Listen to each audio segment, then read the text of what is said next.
Hi guys, welcome back sa ating panibagong video.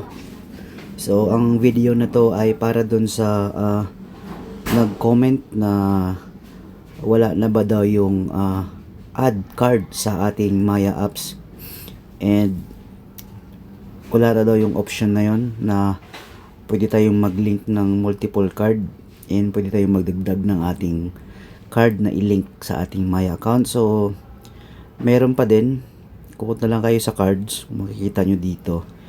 And ito yung sa akin, meron ako nakalink na isang card, and then yung isa is virtual na. So dito guys, kung gusto niyo mag-link pa ng card, isa pang card, wala na yung add card dito, i-click nyo lang tong don't see your Maya card, i-click nyo yan, and then mapupunta kayo sa ganitong option. And dito fill up nyo lang yung details, and then click nyo lang yung next, and automatic yun, malilink na ang inyong card sa inyong Maya account.